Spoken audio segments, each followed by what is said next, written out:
ఇవ్వాలని రోడ్లెక్కుతున్న పరిస్థితి, వర్షాలు పడక నీళ్లు రాక పంటలు ఎండిపోతున్న పరిస్థితి, ఈ రకమైన పరిస్థితులు రాష్ట్రంలో ఉన్నాయి.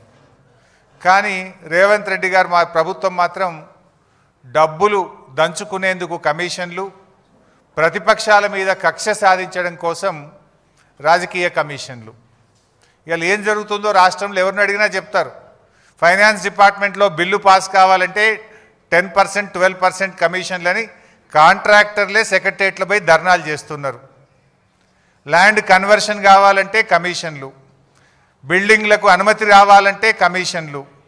మొత్తం కూడా ఈ రాష్ట్రంలో అంతా కమిషన్లమయం చేసినారు.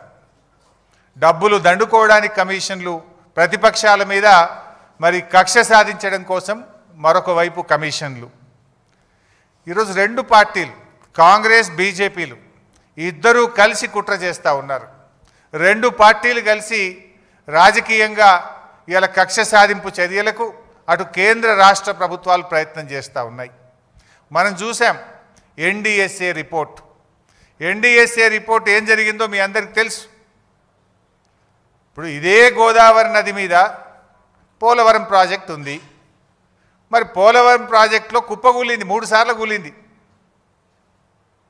3 సార్లు కుప్పగూలిన ఆడికి ఎన్డీఎస్ఏ బోలే.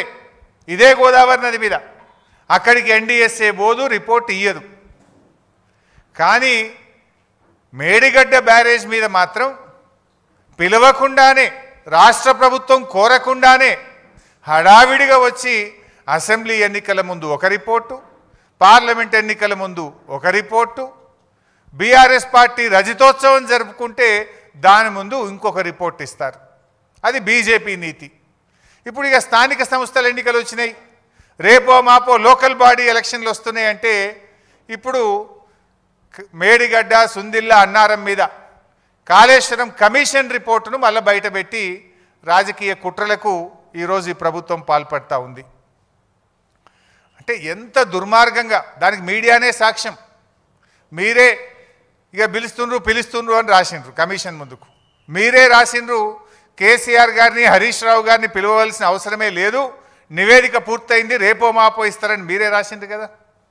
ఆ తర్వాత మళ్ళీ ఏం జరిగిందో ఏందో తెలియదు కానీ రేవంత్ రెడ్డి పోయి మరి ఏమైనా దండం పెట్టిండో ఏం చేసిండో కానీ రాత్రికి రాత్రే కమిషన్ గడువు పెంచిండ్రు. మళ్ళా రాత్రికి రాత్రే లీకులు. ఏమని? హరీష్ రావు గారిని, కేసీఆర్ గారిని కమిషన్ పిలిచింది, మాకు నోటీస్ రాలే. గమ్మత్ ఏంటంటే మాకు నోటీస్ రాలే, మీడియాలో మాత్రం లీక్ వచ్చింది. ముందు రోజేమో పిలుస్తలేరు, రిపోర్ట్ ఇచ్చిండ్రు అన్నారు. తెల్లారేమో లే రిపోర్టు ఎక్స్టెన్షన్ ఆఫ్ టైం అయింది, కమిషన్కు నోటీస్ ఇచ్చిండ్రు అన్నారు. మాకు నోటీస్ రాలే కానీ మీడియాలో మాత్రం నోటీస్ వచ్చింది. అంటే ఇదంతా ఒక కుట్రతో జరుగుతున్నది అనేది చాలా స్పష్టంగా మనకు అర్థమవుతూ ఉంది. అయితే నిన్న ప్రభుత్వం ఏమో ఒక 60 పేజీలతో రిపోర్ట్ రిలీజ్ చేసిండ్రు. ఆ రిపోర్ట్ చూస్తుంటే అవాస్తవాలు, అబద్ధాలు, రాజకీయ దురుద్దేశాలతో కూడినటువంటి ఒక 60 పేజీల రిపోర్ట్ను బయటపెట్టినారు. ఇప్పుడు ఇంతకది పూర్తి రిపోర్టా, కమిషన్లో ఉన్న విషయాలే చెప్పారా, ప్రభుత్వం ఏమన్నా వండి వార్చిందా? ఇప్పుడు పూర్తి రిపోర్ట్ బయటకు వస్తే డెఫినెట్గా బీఆర్ఎస్ పార్టీ ఇంకా గట్టిగా స్పందిస్తాం. అసెంబ్లీలో పెడతామంటున్నారు.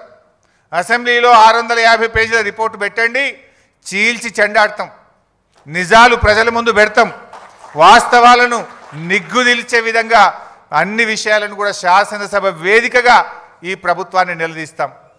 ఎందుకంటే ఇప్పుడు ఆ విషయాలు నిజంగా కమిషన్ రిపోర్ట్లో ఉన్న విషయమా, కమిషన్లో లేనిది ప్రభుత్వం ఏమన్నా కల్పించి కొన్ని చెప్పిందా అనేటువంటిది తేలాల్సినటువంటి అవసరం ఉంది. ఎట్లా ఉందంటే నచ్చిన పేరాలు లీకులు, నచ్చని నాయకులు బాధ్యులు అన్నట్టు ఉంది. ఇప్పుడు 650 పేజీల్లో నచ్చిన పేరాలనే లీకులు చేసిండ్రు, నచ్చని నాయకులను బాధ్యులు చేసినట్టుగా నిన్న ప్రభుత్వం రిలీజ్ చేసిన రిపోర్టు కనబడతా ఉంది. ఎందుకంటే ఆ రిపోర్ట్ ఒకవేళ అదే నిజమైతే అది ఎట్లుందంటే కేంద్ర ప్రభుత్వాన్ని తప్పుపట్టినట్టుంది. కాళేశ్వరంకి అనుమతులు ఎవరు ఇచ్చిండ్రు? టీఏసీ